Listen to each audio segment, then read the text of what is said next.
N- For 23 years, I was the foundation this family stood on. Not the walls, not the roof. The foundation. The part nobody sees, nobody thanks, but the moment it cracks, everything falls. My name is Marcus. I was 51 years old, a structural engineer who spent his career making sure buildings didn't collapse. The irony wasn't lost on me when my own home did exactly that. My wife Patricia and I had built something real, or so I believed. 2 sons, Derek, 26, working in finance up in Chicago, and Ryan, 22, finishing his last year at Ohio State. Good kids, I told myself. Smart kids. My kids. My picture ran a small interior design business from home, which I had funded from the beginning. The startup costs, the studio space she converted our garage into, the website, the branding, all of it came from my paycheck. I never kept score. I didn't think I needed to. I worked 60-hour weeks for a mid-sized civil engineering firm in Columbus, Ohio. I was the senior project lead on 3 major infrastructure contracts. My salary was the reason we lived in a 4-bedroom house in a good school district, the reason Derek went to Northwestern without student loans, the reason Ryan had a car at 19. I wasn't looking for a trophy. I just wanted to come home and feel like I mattered to the people I was doing it all for. That stopped happening somewhere around the time Derek got his first bonus and decided his father's opinions were no longer worth entertaining. It was subtle at first, the way conversations shifted when I walked into a room. Not stopped, shifted. Like I was the guest who arrived late and everyone had already moved on without me. Patricia would be laughing at something on her phone, and when I asked what it was, she'd say, "Nothing, just something Derek sent." Ryan would be on a call and close his bedroom door when he heard my footsteps in the hallway. Small things. The kind you tell yourself you're imagining because the alternative is worse. Then Derek announced his engagement to a woman named Claire. I had met Claire exactly twice before Derek called to tell me they were getting married in 4 months. I said congratulations and meant it. I asked where the wedding would be, what they needed, how I could help. Derek said they had it handled. I said I was happy to contribute financially. He said they were fine. The call lasted 6 minutes. Patricia, on the other hand, was immediately absorbed into every detail. Venue calls, catering tastings, florist appointments. She was Derek and Claire's 3rd wedding planner.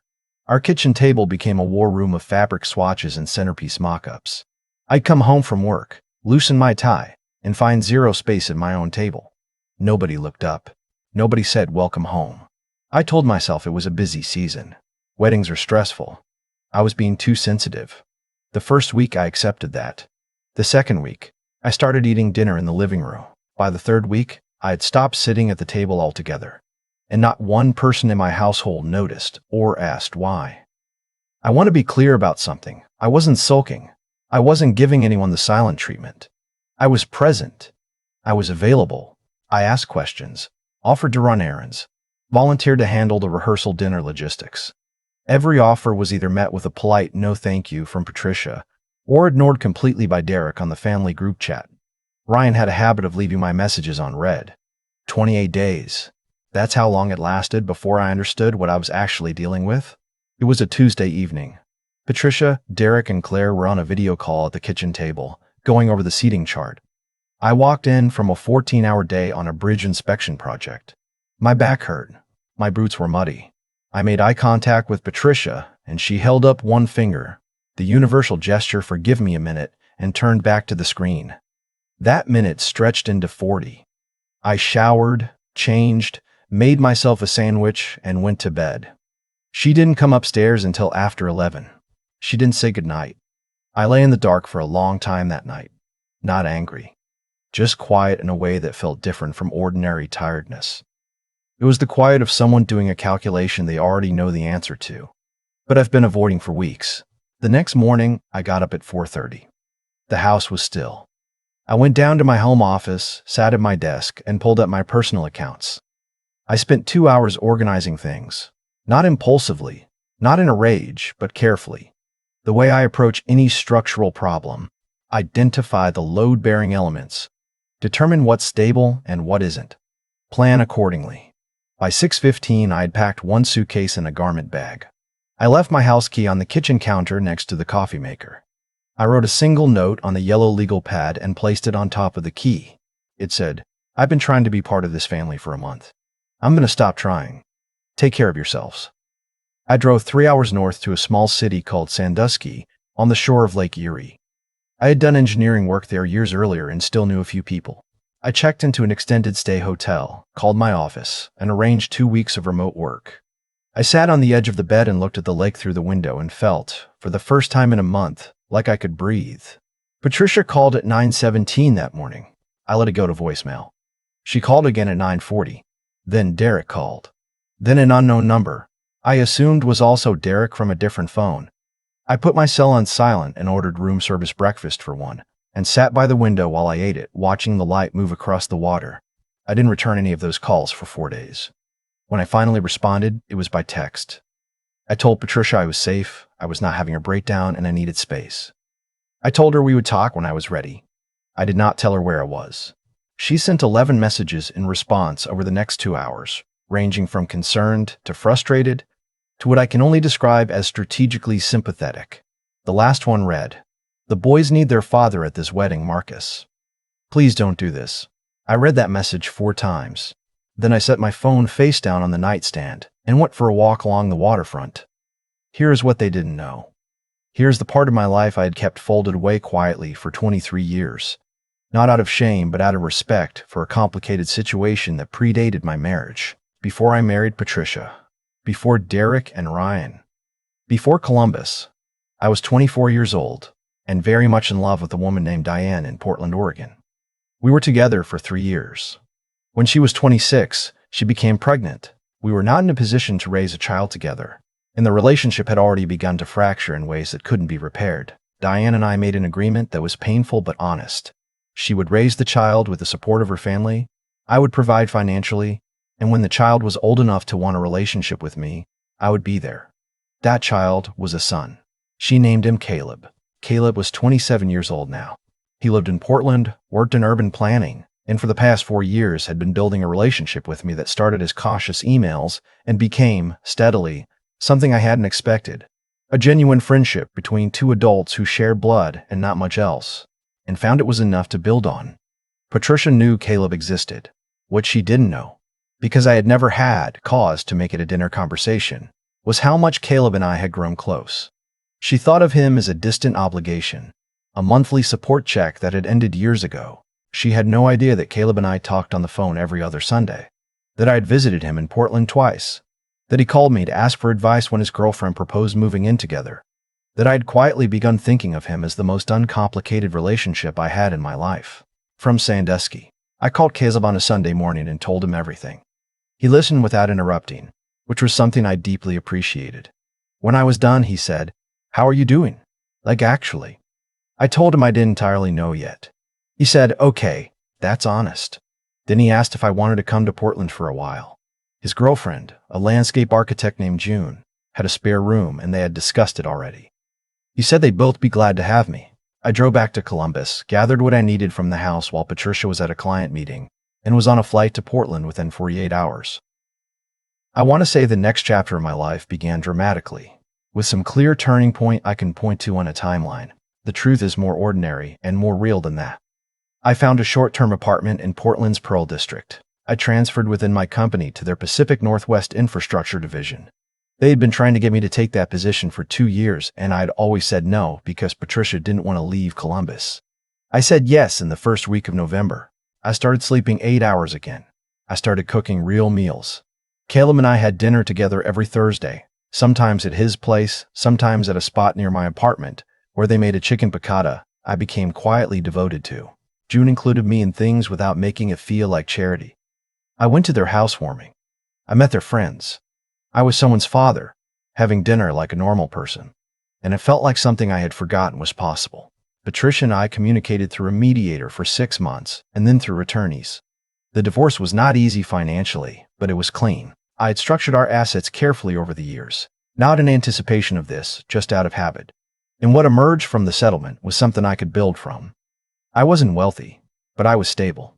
In structural engineering terms, the load-bearing elements held. 14 months after I left Columbus, an opportunity came to me through a contact in Portland's urban development office. A mid-sized construction group was looking for an independent engineering consultant with infrastructure experience for a major mixed-use development project in the Pearl District. It was the kind of project I had been doing for other firms for 2 decades. Caleb, who worked in urban planning, was actually peripherally connected to the same project through his office. I said yes. I won't bore you with the technical details of what followed, except to say that over the next 18 months, I built a consulting practice that exceeded anything I had earned as a salaried employee. I took on 2 junior engineers. I rented real office space. I wore better suits. Not because I was trying to impress anyone, but because I finally had the time and the quiet confidence to care about small things again.